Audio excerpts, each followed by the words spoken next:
दोस्तों सीजेपी का प्रोटेस्ट तो खत्म हो गया है, लेकिन क्या आपको लगता है कि सीजेपी का प्रोटेस्ट खत्म होने के बाद अब क्या कभी प्रोटेस्ट आने वाला नहीं है?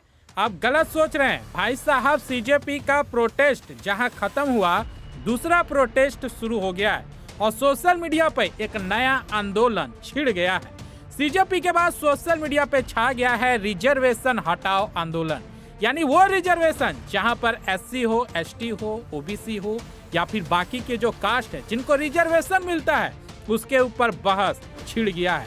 और कहा जा रहा है कि ये रिजर्वेशन हटाना आंदोलन ये तब तक रहेगा जब तक पूरी तरीका से रिजर्वेशन नहीं हट जाता। आपको तो पता ही है कि जब से धर्मेंद्र प्रधान का इस्तीफा हुआ और बाकी की जो 2 डिमांड थी उसे पूरा करने का वादा किया गया, उसके बाद से हौसला बढ़ गया है। अब सभी छात्र फिर से अब सड़कों पे उतरने वाले हैं, सिर्फ एक लक्ष्य लेकर, वो है रिजर्वेशन हटाओ। और रिजर्वेशन हटाते ही सभी लोगों को बराबरी का दर्जा दिया जाएगा। आपको बता दें 5 दिन में 46 लाख फॉलोवर हो गए हैं, सिर्फ 5 दिन में 46 लाख फॉलोवर। जी हाँ, रिजर्वेशन हटाओ आंदोलन अब छिड़ गया है। सीजेपी आंदोलन के खत्म होने के बाद सोशल मीडिया पर रिजर्वेशन हटाओ आंदोलन तेजी से चर्चा में आ गया है और इस अभियान ने महज 5 दिनों में इंस्टाग्राम पे 46 लाख फॉलोवर जुटाने का दावा कर दिया है। यह समूह खुद को किसी भी राजनीतिक दल से अलग बताते हुए आरक्षण नीति में बदलाव की मांग कर रहे हैं। आखिर इस अभियान की प्रमुख मांग क्या है और ये इतना तेजी से क्यों चर्चा में आया है, सब कुछ अब जो है विस्तार से आने वाले समय में आपको धीरे धीरे पता चलता ही जाएगा। इसका पीछे कौन है किसी को कुछ नहीं पता, बस रिजर्वेशन हटाना है। सीजेपी के प्रमुख जो दीपके थे उनका तो चेहरा दिखाई दे रहा था, बाकी के 2 अगल बगल के लोगों का भी दिख रहा था, लेकिन भाई साहब इस रिजर्वेशन हटाओ के पीछे किसका चेहरा है किसी को कुछ नहीं पता। और आपको तो पता ही है कि सीजेपी के जब आंदोलन चल रहा था वहां पर एक शख्स बहुत ज्यादा चर्चित में था जिसका नाम था जुनैद बस। जी हाँ, जुनैद ये वो इंसान है जो बिरयानी लोगों को खूब खिलाया। वहाँ के जितने भी स्टूडेंट थे, जितने भी प्रोटेस्टर थे, सबको बिरयानी दिल खोल के खिलाया। मतलब करोड़ों रुपए का खर्चा हुआ है भाई साहब। तो ये जुनैद के पास इतना पैसा आया कहाँ से? बस होना क्या है, उसके बाद से योगी सरकार ने हमला करते हुए जुनैद के साथ पूरा छानबीन करना शुरू कर दिया। जुनैद का तो बहुत सारा वीडियो वायरल हो रहा है जहां पर वो रोता हुआ दिखाई दे रहा है, क्योंकि उसको भी पता है वो एक मुस्लिम है और अगर वो प्रोटेस्टर लोगों को खाना खिलाया है, इतना लाखों करोड़ों रुपए खर्च किया है, भाई साहब इतना पैसा आया कहां से?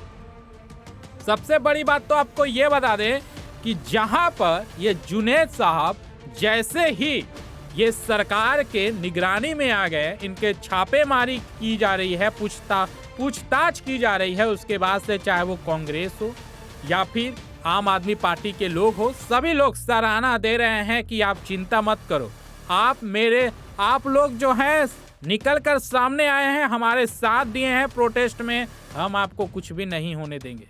लेकिन एक कहावत है, राजनीति में कोई किसी का नहीं होता। तो भाई देखिए जुनैद बस कहाँ तक ये ट्रेवल करता है, कहाँ तक जाता है। जुनैद वर्तमान में अभी गाजियाबाद के कॉलेज से वकालत की पढ़ाई कर रहे हैं भाई साहब। इसी बीच 23 जुलाई की शाम करीब 5 बजे थाना मसूरी पुलिस जुनैद के घर पहुंची। परिवार के अनुसार पुलिस ने घर में रखे दस्तावेजों की जांच की और जुनैद के पिता मोहम्मद मुस्तफा को पूछताछ के लिए थाने ले गई।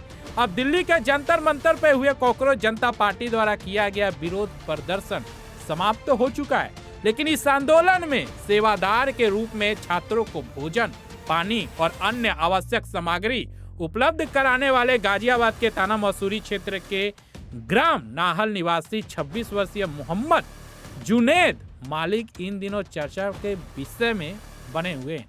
अब देखिए क्या इनके पिता के साथ क्या होता है और इनके खुद के साथ क्या होता है। क्या कांग्रेस पार्टी इनको बचाएगी, आम आदमी पार्टी बचाएगी, या फिर ये अब जो है जेल की हवा खाएंगे?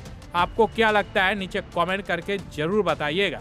वहीं आपको एक और खबर बता दे, जैसा कि आप लोग तो जानते ही हैं कि सीजेपी का प्रोटेस्ट तो खत्म हो गया, लेकिन भाई साहब उन्होंने जो 3 डिमांड रखी थी, पहला डिमांड तो ये कि इस्तीफा चाहिए धर्मेंद्र जी का, और धर्मेंद्र प्रधान का इस्तीफा तो हो गया, लेकिन बाकी का बचा 2। उसमें से जो नीट के छात्र थे जिन्होंने आत्महत्या की, उनके परिवार को 1 करोड़ रुपया मुआवजा फिलहाल अभी नहीं मिला है, लेकिन आगे मिल जाएगा, ये सरकार ने वादा किया है। साथ में सरकार ने यह भी कहा था, जो कहा जा रहा था 3 वादों में, एक वादा ये भी था कि जितने भी प्रोटेस्ट में जितने भी छात्र या फिर छात्राएं थे जिनके खिलाफ भी FIR हुआ है, उनको तत्काल हटा दिया जाए। लेकिन आपको बता दें, अभी तक प्रशासन की तरफ से ऐसी कोई खबर नहीं है और कहा जा रहा है कि FIR वापस नहीं होगा, और FIR वापस नहीं होगा यानी उनके ऊपर मुश्किलें बढ़ जाएगी। तो क्या आपको लगता है कि FIR अगर वापस नहीं होता है तो क्या CJP फिर से जो है प्रोटेस्ट करेगी? आपको क्या लगता है, नीचे कमेंट करके बताइए। और बाकी की बड़ी खबरों की जानकारी के लिए चैनल को सब्सक्राइब करें। लेकिन आगे आपको ये भी बता दें, खबर आ रही है कि भाई साहब लालू प्रसाद यादव के जो बड़े बेटे तेज प्रताप यादव है ना, वो जेल में है भाई साहब। पिछले 2 दिन से 14 दिनों के पुलिस की रिमांड में है, जहाँ CJP के जो प्रोटेस्ट हो रहा था ना, उसी पे उन्होंने भी बवाल कर दिया था। मने उकसाने का ये बिहार में जितने भी आप लोगों ने भी देखा कि दंगा वगैरह हो रहा है, बिहार में कई जगहों पे प्रोटेस्ट हो रहा है, इसके पीछे वही तेज प्रताप यादव जी का हाथ है। उसके बाद से प्रशासन उनको उठा ले गई और पिछले 2 दिन से जेल में है।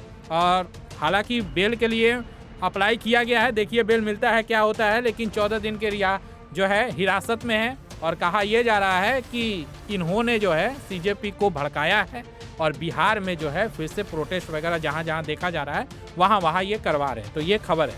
फिलहाल इस वीडियो में इतना ही, धन्यवाद।